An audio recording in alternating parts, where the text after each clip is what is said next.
Le webinaire d'aujourd'hui sera la continuation de celui que nous avons fait en décembre de l'année dernière, où nous avons parlé des applications des outils numériques aux opérations judiciaires telles que le dépôt des affaires, la convocation au tribunal et les audiences en ligne, la collaboration sur les affaires par le personnel judiciaire, les jugements et les rapports. La vidéo de ce webinaire est disponible sur notre chaîne YouTube. Cette fois, nous explorons comment certaines de ces activités peuvent être encore optimisées en utilisant des outils avancés tels que le OCR afin de faire efficacement pour démontrer tout cela. Je suis accompagnée de mes collègues, Madame Nassim Karongi, experte en e-justice chez Synergy International System, et Khachatou Matevessian, vice-président de e-justice chez Synergy International System. Pour votre information, tous les participants, à l'exception des orateurs, seront mis en sourd pendant le webinaire, mais nous vous encourageons. Et donc, Synergy opère dans 5 bureaux partout dans le monde. Nous avons des bureaux en Arménie, en Néderlande, dans beaucoup de pays travaillent nos employés. Et sur cette carte, vous pouvez voir les noms des pays où Synergy s'est engagé dans des projets spécifiquement liés aux institutions judiciaires. Cette année, 2 de nos projets récents ont été lancés et sont activement utilisés par nos clients. Un de ces projets, c'est ECMIS pour le système judiciaire de l'Ouganda, qui a été entamé à partir du mois de mars, et l'autre l'ICMS pour le pouvoir judiciaire de Zimbabwe à partir du mois de mai. En parallèle de ces lancements dont nous sommes extrêmement fiers, nous avons élargi notre géographie et signé 4 nouveaux contrats depuis notre dernière rencontre en décembre, et ce sont le système intégré d'information sur la gestion des affaires et système de gestion de dossiers électroniques pour le cours fédéral de l'Éthiopie, système de gestion de prison pour le département des services correctionnels de Jamaïque, développement et mise en œuvre du système de gestion des cas médico-légaux pour la Moldavie, développement d'un système intégré de gestion de bureau pour le bureau de représentants de la République d'Arménie devant la Cour européenne des droits de l'homme. Passons maintenant au sujet du webinaire et commençons par le processus de dépôt et certains des principaux points douloureux pour les systèmes utilisateurs publics lorsqu'ils se présentent au tribunal pour la première fois. Quelles sont les attentes du système judiciaire dans le processus de dépôt des dossiers? Merci. Donc, on va parler des cas où on peut présenter les évidences. Si on essaye de voir les évidences qui sont de grand volume, et ce sont surtout des systèmes basés sur papier qui peuvent nécessiter beaucoup de semaines, de mois de travail pour préparer le dossier et pour présenter le dossier. Mais en même temps, lorsqu'on regarde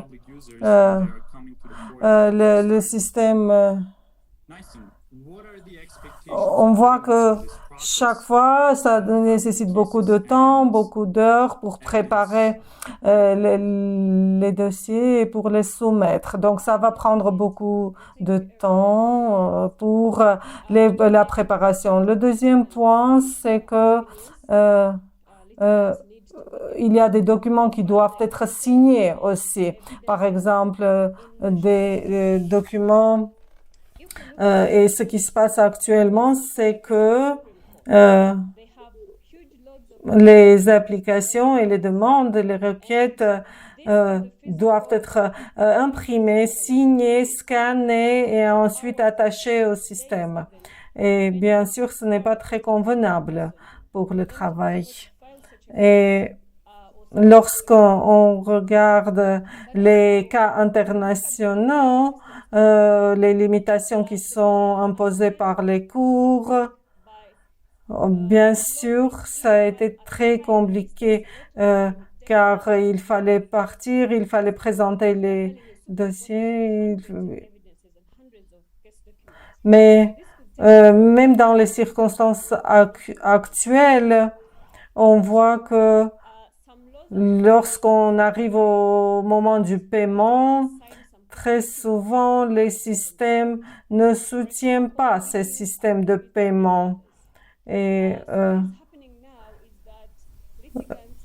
pour payer les frais, et donc ce sont aussi les banques internationaux qui participent, et donc tout ça, ce sont des processus qui compliquent les présentations et la soumission des requêtes. Et pour la convenabilité, tout le processus de présentation de requêtes et de demandes, dès le début jusqu'à la fin, ne doivent pas avoir de limites et de restrictions. Merci. Je veux maintenant transmettre cette même situation à Khachatur pour la description qui peut montrer à quoi ressemble une transmission électronique appropriée et quels sont les composants principaux. S'il vous plaît, Khachatur. Merci. Je vais essayer de vous présenter une application démo et on peut s'enregistrer à travers l'application dans le système et il y a des comptes déjà où on peut mettre le login et le username et on peut voir tous les cas qui ont été déjà préparés et soumis. Et ça, c'est un exemple de l'interface de début jusqu'à la fin, les applications qui peuvent présenter les sessions auxquelles ils ont participé. Et c'est pas uniquement les cas où ils participent actuellement, mais aussi les précédents. Actuellement, si on prend l'exemple de la création d'affaires, de cas, le premier par exemple, et ici on peut voir que par exemple il n'y a pas d'informations suffisantes et on peut faire des éditions, on peut ajouter.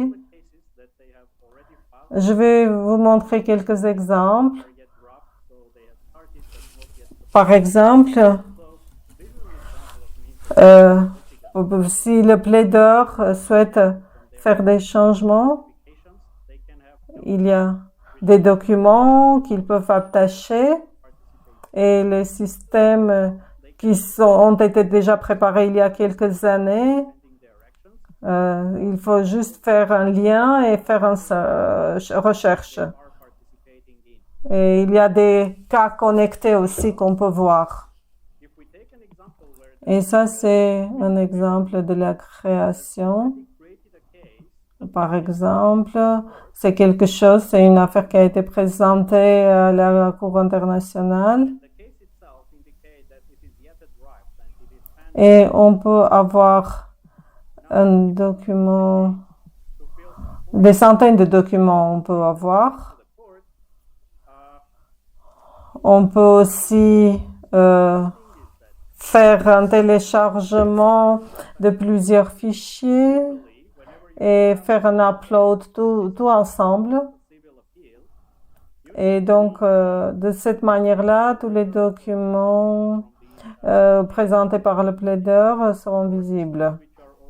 Et on peut aussi créer un cas initial attaché au cas principal.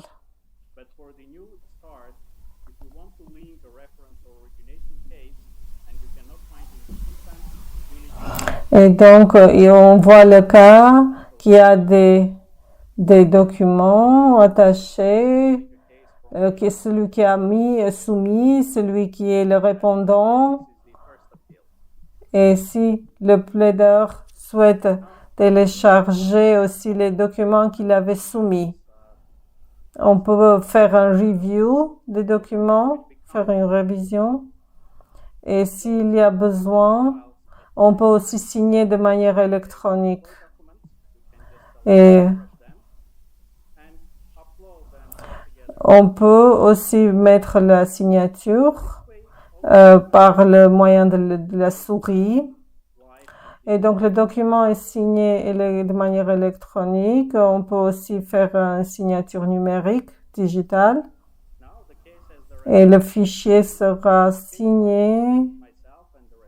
Et lorsque toute l'information est créée, le plaideur peut sauvegarder le fichier. Et lorsque la Cour reçoit le fichier, peut faire aussi un ordre de paiement et le paiement peut s'effectuer en ligne pour être envoyé à la Cour où les notifications seront envoyées et ensuite ça va être soumis à la Cour. En ce qui concerne les paiements peuvent être effectués liés au cas spécifique, à l'affaire spécifique. Et tous les paiements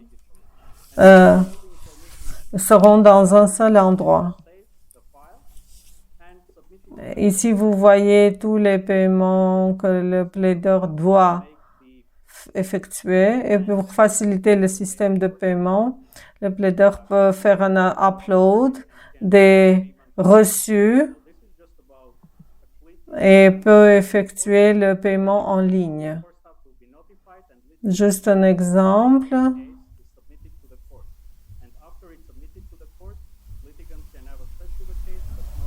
Il faut remplir le numéro de la carte.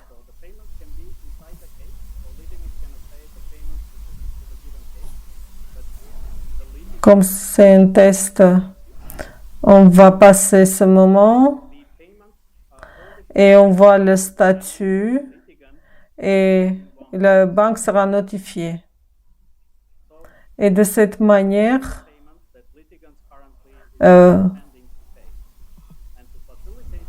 les documents qui sont requis, on voit le statut de paiement de ces documents et les autres cas aussi qui sont liés. David, s'il vous plaît. Merci.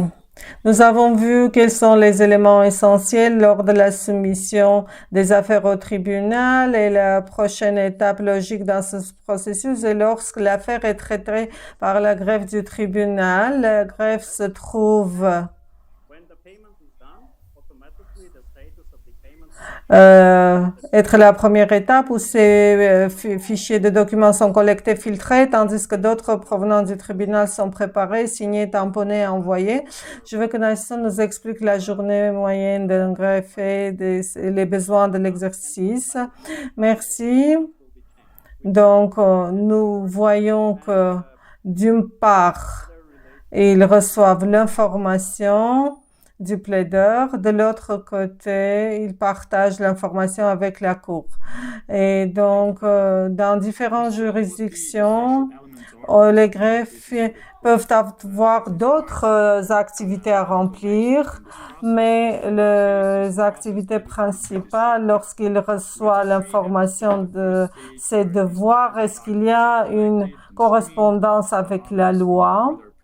Et c'est dans le cadre des compétences de la Cour. L'autre point, c'est de s'assurer qu'il y a une communication avec le plaideur, c'est-à-dire le plaideur peut effectuer le traçage du processus. Donc ça, c'est un environnement qui était compliqué avant, qui peut être toujours compliqué pour certains. Toute communication devait être physique, mais ensuite, on voit que le traçage est très difficile des communications et aussi d'avoir une évidence qu'une telle communication a eu lieu. Et une question importante que les greffes doivent faire, c'est de collecter l'information, tamponner, signer. Et très souvent, les audiences peuvent être ajournées car les plaideurs n'ont pas envoyé tout en temps correct. Et donc, c'est très important. Et la communication et l'information, la notification est très importante. Et il faut préparer ces fichiers, ces documents. Il faut les imprimer, les signer et signer par email ou par d'autres processus. Et c'est très difficile de avoir un traçage et de savoir que tout a été envoyé et que ça fait partie des évidences et des témoignages. Et on peut par exemple dire je n'ai pas reçu le email et c'est très difficile pour la greffe de dire que ça a été envoyé, que ça a été soumis. Merci. Rachatur, examinons le système et les fonctionnalités permettant au bureau d'enregistrer et d'effectuer ses activités quotidiennes de manière beaucoup plus efficace et rapide. J'ai remarqué que nous avons beaucoup de registraires parmi nos participants. Je suis sûre que cela va être très utile pour eux. Merci. Maintenant, je vais entrer dans le système et on va expliquer comment cela fonctionne. Donc, la page de login où nous voyons les permissions des utilisateurs. Et nous avons donc des logins en tant que registraire et nous avons l'information où on a accès à beaucoup plus d'espace que le public. Et lorsque nous soumettons le cas, on voit que les registraires peuvent être informés par rapport au cas et à l'avancement des cas et aussi peuvent se concentrer pas uniquement sur les sessions, mais aussi peuvent voir quels sont les cas où il y a des problèmes, où il y a des décalages, où il y a donc nous voyons que par exemple concernant les dates limites, on va voir des informations. Donc les registraires peuvent ouvrir et nous pouvons avoir accès à un cas par exemple où les registraires peuvent ouvrir le cas, peuvent voir l'information générale et peuvent avoir accès aux tâches particulières. Comme Nassim l'a dit, c'est d'être capable de vérifier certaines informations, certains documents et aussi avoir accès à tous les documents. Et le système peut vous montrer tous les documents qui sont interliés. Aussi, pour les notifications, le système a une section de notifications où on peut voir quelles sont les notifications qui ont été soumises et peuvent voir ce qui ont été envoyés. Et une autre chose,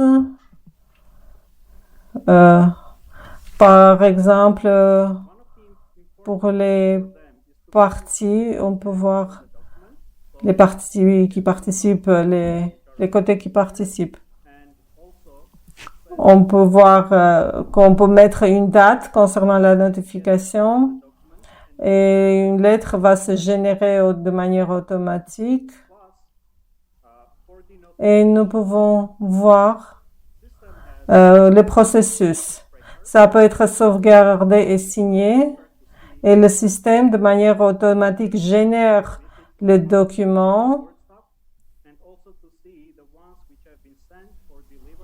Et encore une fois, on peut avoir une signature personnelle et on peut sauvegarder la signature.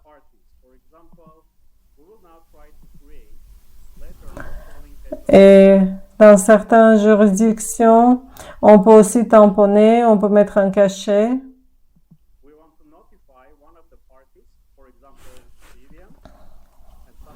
Et on peut aussi faire un upload de ce cachet.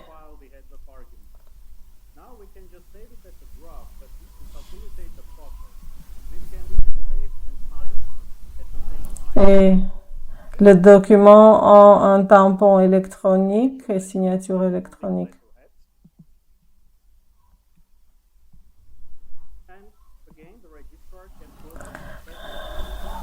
Très souvent, la signature électronique n'est pas suffisante.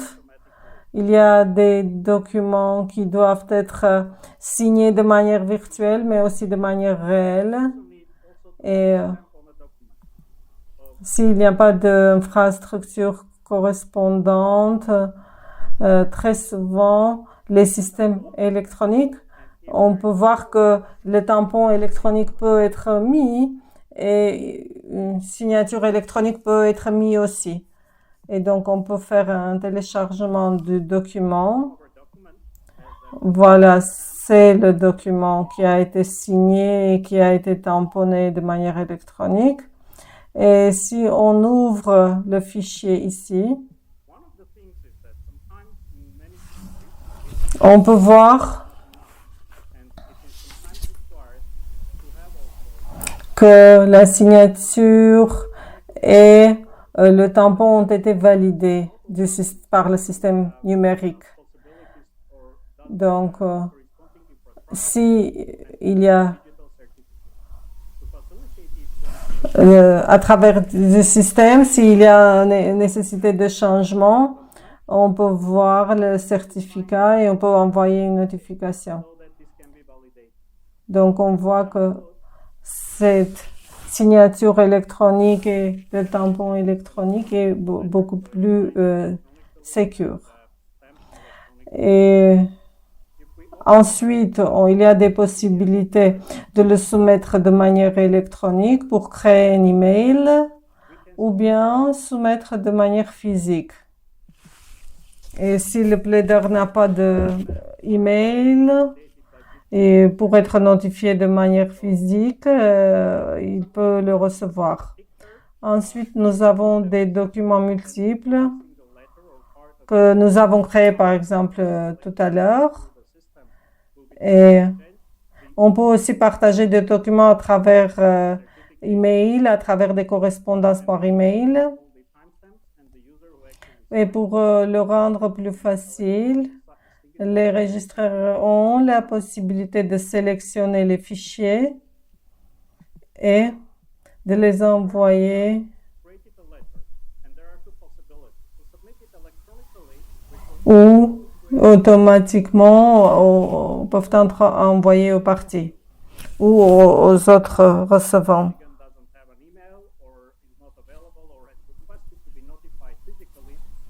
Et lorsque c'est envoyé de manière automatique, on voit que ça va apparaître dans les notifications. Et on voit que ces documents ont été soumis. Et si ça n'a pas été délivré pour des différentes raisons, on peut le connaître. Et donc, il y a une création de notification. Et le système va capturer dans la section de notification. Et comme on l'avait montré les autres fois, il y a des chats de collaboration, il y a d'autres fonctionnalités aussi. Et maintenant, je vais passer la parole à David. Merci. Ce Stracciato, l'un des sujets brûlants dans le système judiciaire est les audiences en ligne et leur conduite via différents outils numériques. Nice. À quel point cela est-il important aujourd'hui, surtout après le Covid, et quels sont les principaux défis auxquels les systèmes judiciaires sont confrontés en ce qui concerne les outils numériques spécifiquement destinés aux audiences? Je pense que le Covid, bien sûr, a causé beaucoup de changements et il y a beaucoup d'audiences en ligne. Je vais mentionner certains. Par exemple, un des avantages principaux, c'est que c'est convenable pour tout le monde. Et les audiences en ligne, par exemple, de votre maison, de votre bureau, vous pouvez participer. Et vous pouvez aussi dérouler les audiences de cette manière-là. L'autre avantage, c'est la question de sécurité. Par exemple, les prisonniers, lorsqu'ils étaient transportés d'un endroit à l'autre, par exemple, ils pouvaient s'échapper. Il y a même certains qui se sont échappés. Et par exemple, ou bien les bus avaient des problèmes techniques. Et les audiences en ligne, bien sûr, facilitent beaucoup la vie des plaideurs. Et on peut communiquer avec le juge.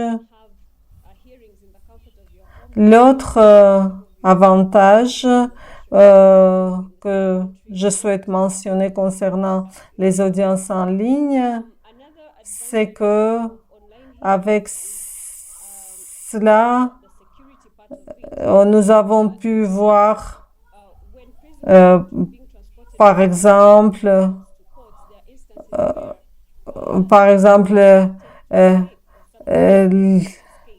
les témoins qui peuvent aussi se réunir. Et donc, les cours ou bien essayent de voir quels sont les outils numériques, ou bien ils utilisent les applications comme Skype, Zoom ou autres pour organiser ces audiences. Certains défis, ça concerne l'intégration.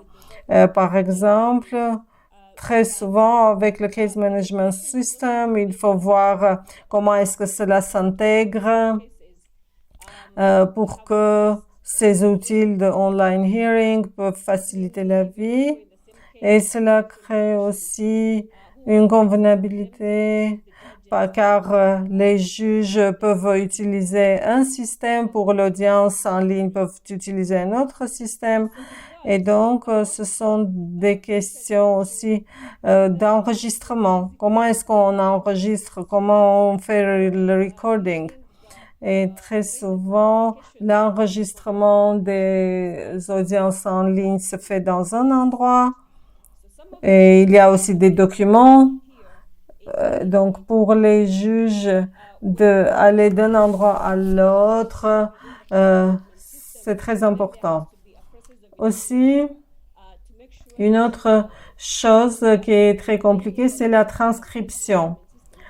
Par exemple, s'il n'y a pas de description très claire, cela veut dire que il y a beaucoup de tâches à écrire, surtout, donc à éditer et à écrire, à faire la transcription.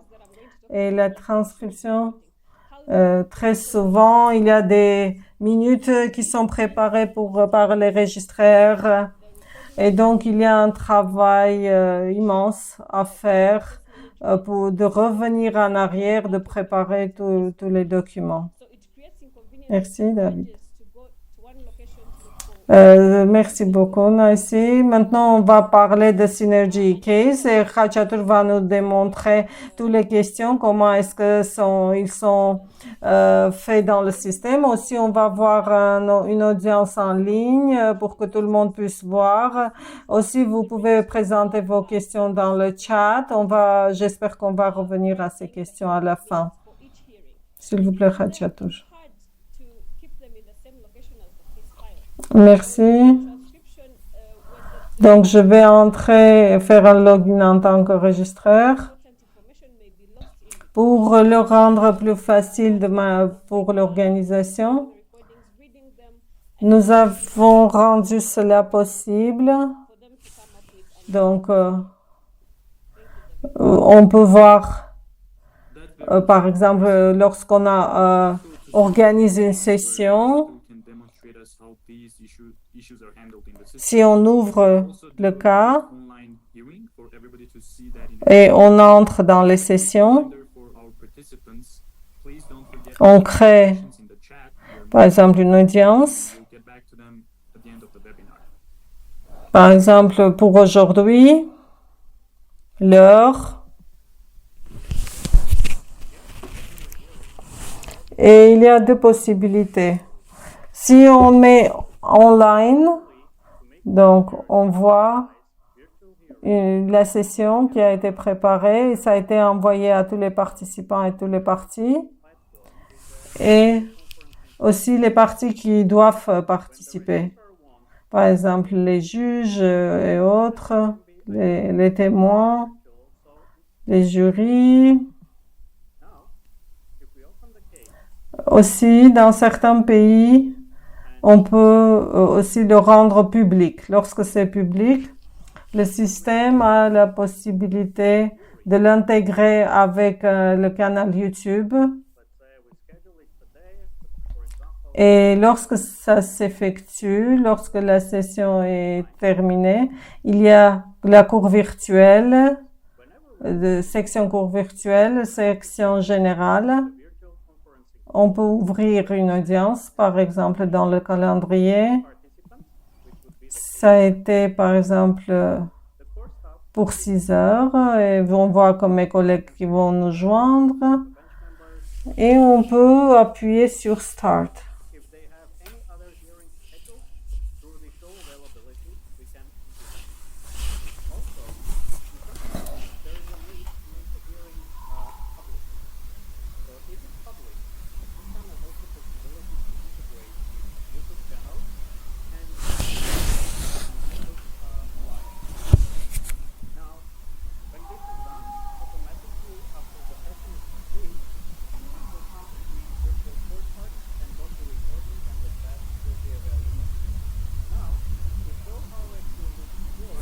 Ici,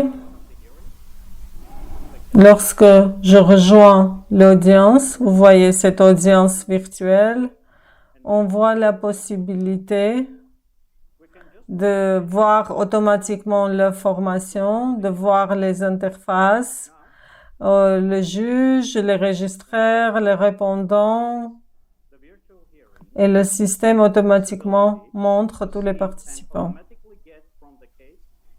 Maintenant, nous allons faire une petite démonstration. Mes collègues vont parler et vous pouvez voir comment est-ce que l'enregistrement s'effectue.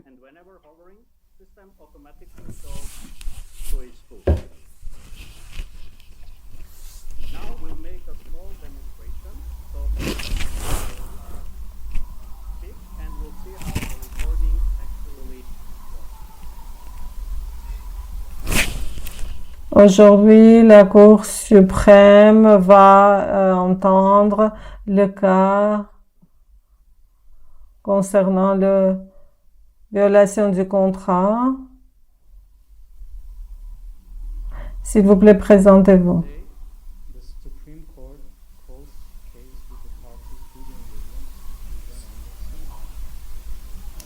Je vois pas un des participants. Est-ce que vous allez... Mon avocat a une urgence et il n'est pas présent. Est-ce qu'il y a d'autres informations complémentaires que vous pouvez ajouter? Non, votre honneur, il n'y a pas d'autres informations complémentaires. Merci. On va ajourner, on va revenir dans 4 heures.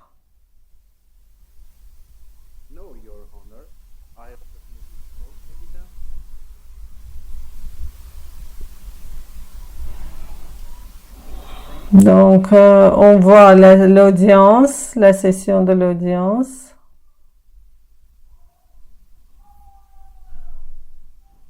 Et on va revenir à notre système. Une question, c'est que les juges et les parties, lorsqu'ils ont accès au système, ils ne doivent pas se connecter aux autres réseaux, aux autres systèmes. Ils peuvent juste utiliser le browser et les caméras qu'ils ont et des caméras même attachées et ils peuvent participer. Si on ouvre le cas auquel on regardait tout à l'heure, dans la partie session, pour cette audience, on voit que le système a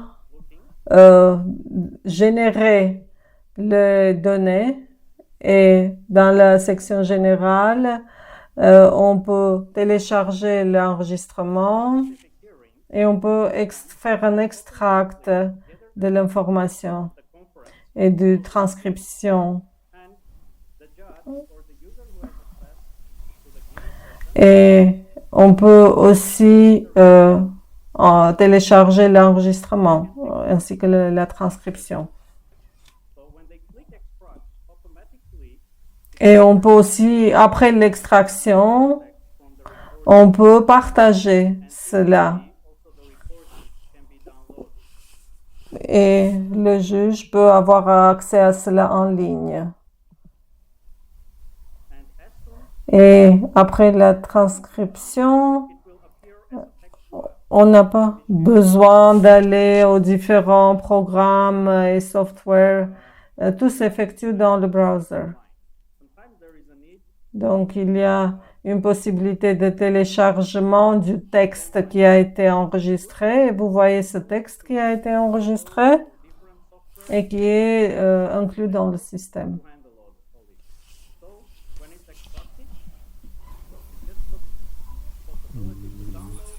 Merci, Rajator. Merci mes collègues pour nous avoir rejoints. Maintenant, on va parler des juges. On sait que la prise de décision est dans le centre du travail des juges, mais comme l'expérience montre, les juges doivent passer à travers de différents défis pour arriver au jugement. Nassim, s'il vous plaît, expliquez-nous comment ça se passe dans la vie réelle et ce que vous avez vu dans les cours. Merci, David. Pour prendre des décisions, on doit avoir accès aux documents et lorsque l'information est coupée en différents morceaux, c'est très difficile pour prendre les décisions. Et une des demandes, c'est de pouvoir consolider les différentes parties des documents dans un fichier et de pouvoir avoir accès à cela d'un coup et sans destruction d'informations. Et dans la vie réelle, les juges ont leur vie aussi. Très souvent, il est très important pour eux d'avoir accès à ces documents liés au cas très facilement.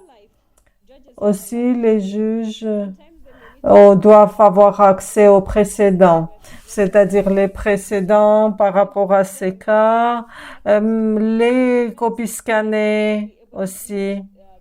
Il y a des cours qui ont adopté des systèmes, c'est-à-dire il y a des archives de fichiers des cas et qui sont attachés.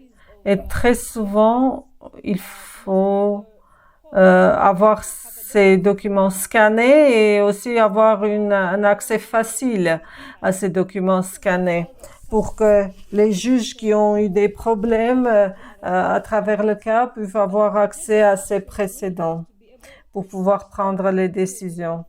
Et les juges sont venus à la décision que doivent aussi éditer très facilement de les délivrer facilement et signer et de manière appropriée. Merci. Je pense que beaucoup de juges, aussi des juges qui participent à ce webinaire, aussi ils peuvent aussi voir ces cas qui sont propres à eux, et Khatchatur va parler de e-case. Maintenant, je vais faire un login en tant que juge. Et une chose à noter, c'est que les juges ont, par exemple, les cas, les ordres, les sessions d'audience. Et Nancy, tout à l'heure, avait parlé des précédents. Et ce n'est pas toujours que les documents peuvent être téléchargés. Très souvent, ils doivent être scannés. Par exemple, il y a des images, mais pas les lettres. Et donc, on a un fichier scanné, un document scanné.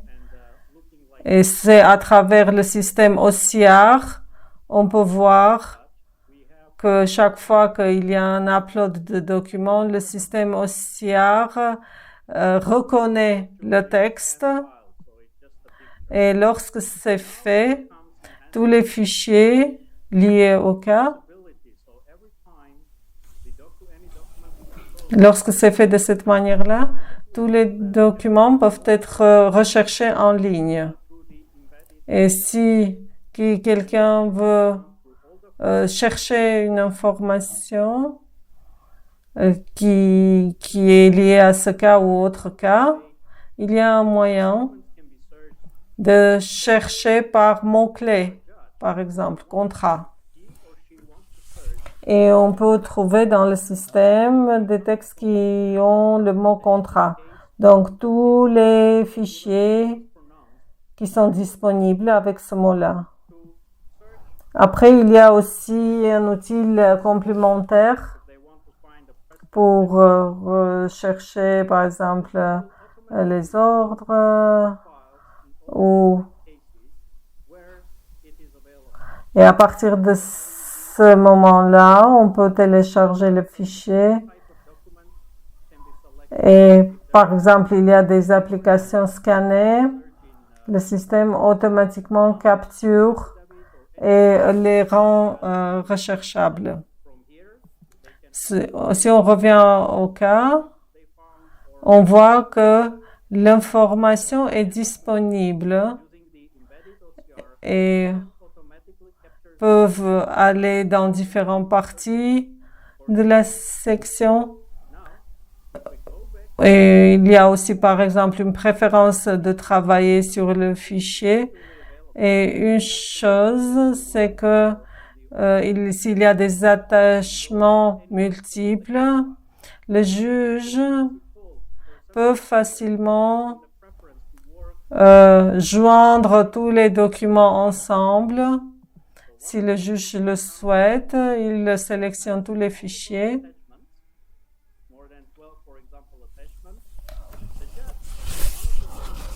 Et on a l'ordre que le juge souhaite. Et on peut faire on peut faire un joignable de tous les fichiers. Donc, et ils peuvent travailler en ligne. L'autre option que les juges préfèrent, c'est d'exporter tous les documents. Donc, exporter, c'est un exemple d'exportation du cas entier. Des fichiers PDF, des fichiers Word. Donc, tous les fichiers sont ici tous ensemble. Une autre chose que mon collègue Nasson a noté concernant les précédents et recherche d'informations concernant le contenu des fichiers. Il y a aussi des moyens de travailler sur les fichiers Word. Par exemple, le juge a commencé à écrire le jugement et donc c'est un file de travail qui est dans le système et c'est un fichier qui a été téléchargé dans le système et ce n'est pas nécessaire de le télécharger. Il y a des moyens d'avoir une editing en ligne. Il y a cette possibilité de faire un editing en ligne.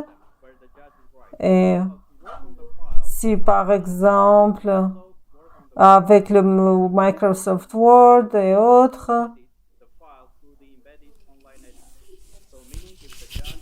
on peut le travailler par le système embedded. Et l'information, lorsque c'est sauvegardé, on peut avoir les notifications dans le système et le juge peut voir comment est-ce que ça avance et si le juge souhaite se rappeler de quelque chose, il peut comparer donc ce qui a été changé. Quels sont les items qui ont été changés, les éléments changés. Et peut signer de manière électronique. Et lorsque le juge signe le document Word, le système, de manière automatique, change le fichier et le rend en PDF. Et de cette manière-là, on peut avoir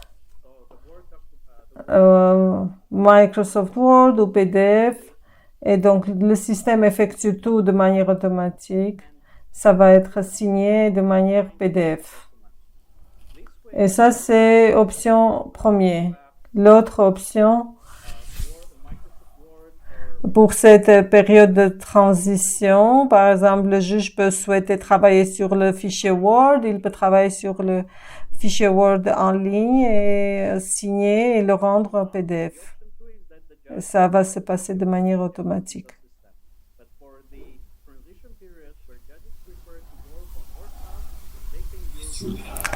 Cela a le potentiel de transformer les cours et comment les juges travaillent. Je me rappelle que dans les systèmes basés sur papier, ils ne pouvaient pas. On voit qu'il y avait un problème concernant les analyses et l'analytique. Donc, par exemple, il y a des rapports à présenter à la fin de l'année. Qu'est-ce que vous proposez concernant cette situation?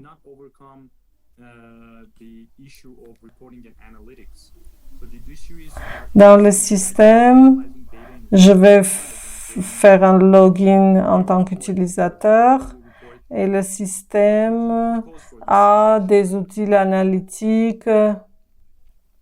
Si j'ouvre un rapport, par exemple, c'est un exemple de rapport concernant les données. Nous avons les possibilités d'accumuler l'information, de voir les cas, les paiements, concernant les fermetures, achèvement de cas, complétion. Et on peut sélectionner. On peut voir les paiements. Aussi, on peut même avancer. On peut faire un filtrage de manière très facile. On peut entrer dans le montant de paiement, par exemple, et on peut entrer dans des parties spécifiques du système lorsque on voit plus exactement en détail. Et dans les analytiques, on peut aussi vérifier les parties. Et très souvent, l'avantage principal, c'est que ces rapports présentent aussi des dynamiques. Si l'utilisateur a une permission, il peut cliquer et appuyer sur rapport et même changer, par exemple à travers le filtrage. Le même rapport peut être vérifié par différents items. On peut par exemple changer la catégorie de l'affaire et autres. Donc ça, c'est la partie analytique. Concernant les rapports et pour rendre la vie de l'analytique plus facile.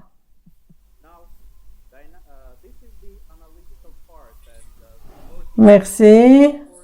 Je suis sûre que beaucoup de participants ont pris note de cela.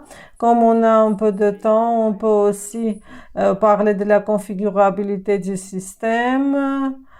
Comment est-ce qu'on s'assure qu'après la mise en place, les cours et les personnels peuvent maintenir et changer le système s'ils ont besoin, parce que très souvent, les systèmes de management, lorsqu'ils sont mis en place, ils sont changés. Les judiciaires dépendent ou bien des vendeurs ou bien des systèmes d'information in-house.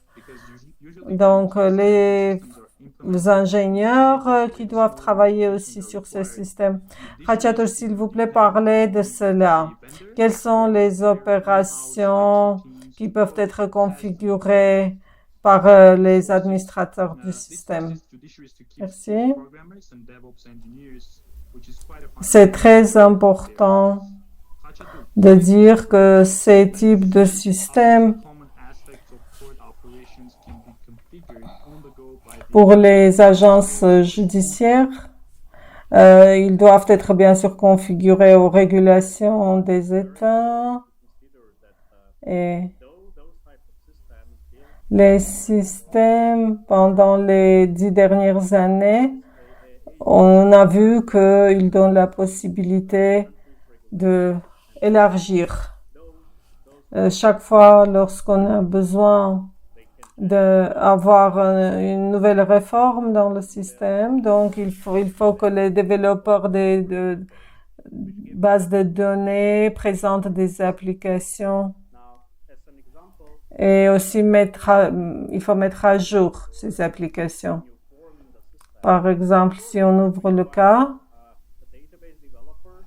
toute l'information que nous pouvons voir ici. Donc ça, c'est la base de données.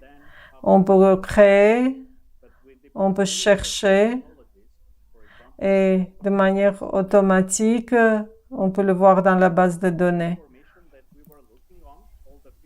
et dans le cas principal. Donc tout peut être configuré, les formes.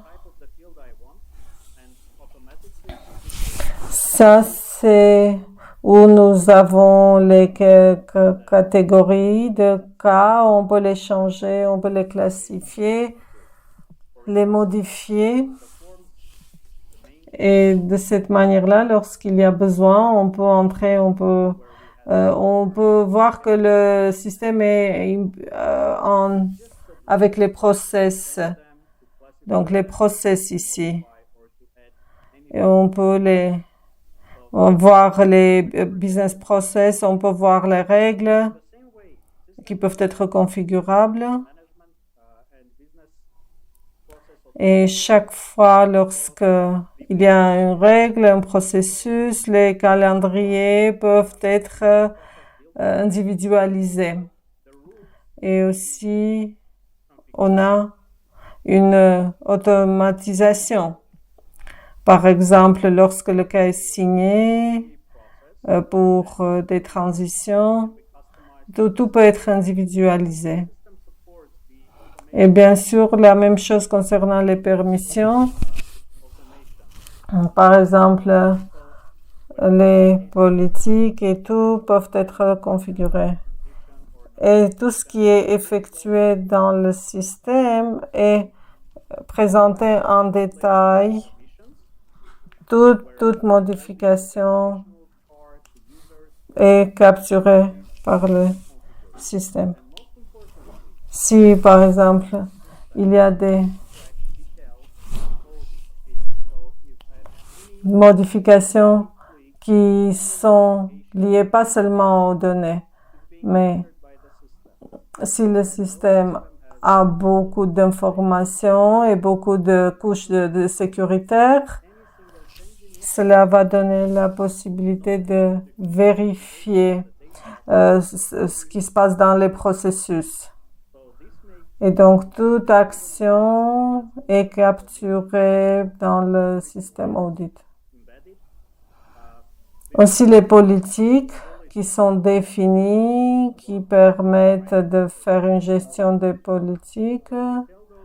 Et si on ouvre, par exemple, le juge qui est assigné à ce cas, dès le début des soumissions d'application, tout cela est configuré, les permissions et tout. La même chose pour la sécurité, dont le juge a accès. C'est possible de définir les permissions. Et je pense que nous sommes arrivés à la fin. On peut passer à la session questions-réponses. Oui, merci. Merci pour cette explication en détail. Maintenant, on va passer à aux questions que les participants ont présentées. Et s'il y a des questions qui ne vont pas être répondues maintenant, seront répondues ensuite.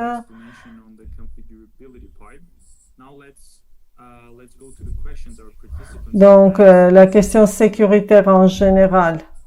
Quels sont les éléments de sécurité de Synergy eCase? Et nous avons aussi une question concernant les juges. Est-ce que les juges sont autorisés d'utiliser leur technique ou autre technique?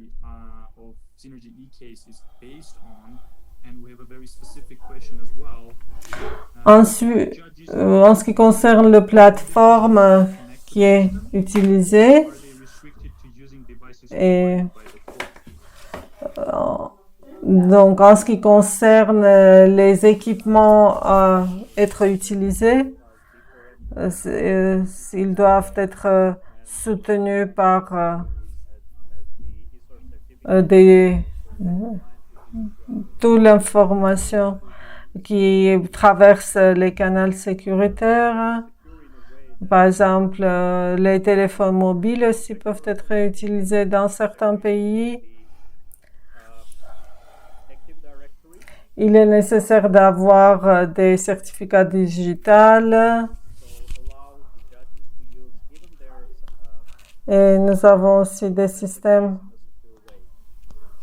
qui sont en dehors de l'Internet. Et donc,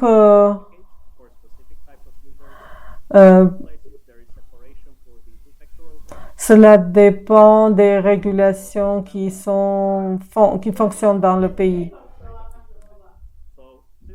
Dans une dizaine de pays, donc il y a des régulations concernant l'utilisation des équipements. S'il n'y a pas de violation de sécurité, On voit comment c'est utilisé par le public, par les juges, et les restrictions qui sont mises sur des équipements sont régularisées.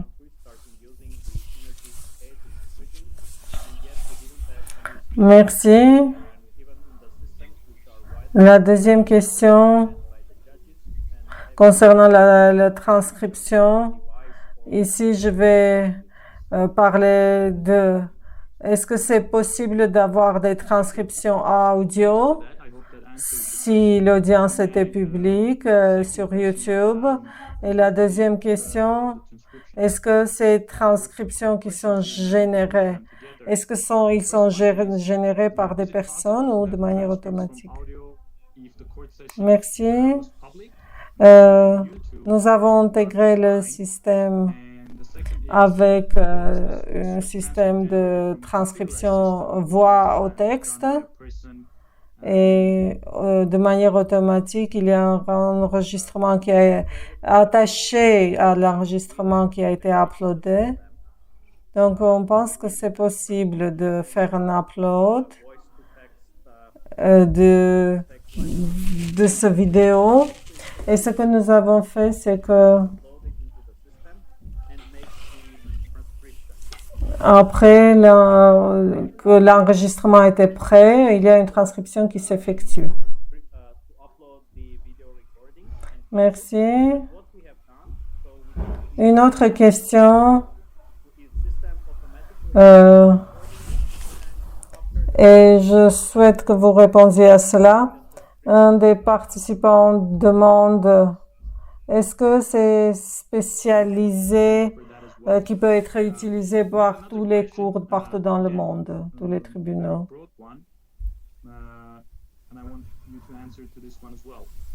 Le système est configurable et l'expérience, comme nous avons des juridictions multiples que nous avons couvertes, par exemple aux États-Unis, aux Amériques latines et autres pays. Donc, le système peut être configuré à toute régulation et ça peut être dynamique et les changements peuvent être effectués. Et donc, le système peut être pris et utilisé. Cela dépend des ajustements au processus en cours.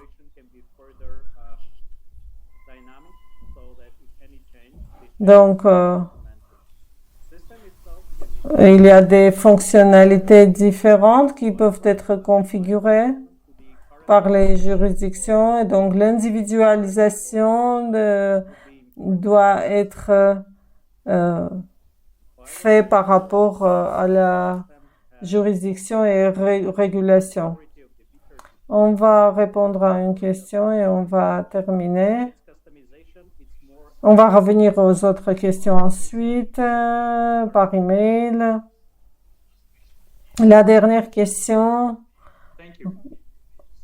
Comment, donc, concernant les systèmes basés sur papier, comment est-ce que cela fonctionne actuellement? Nelson, vous pouvez m'aider avec cela? Merci, Khatchator, David. Donc, il y a deux possibilités.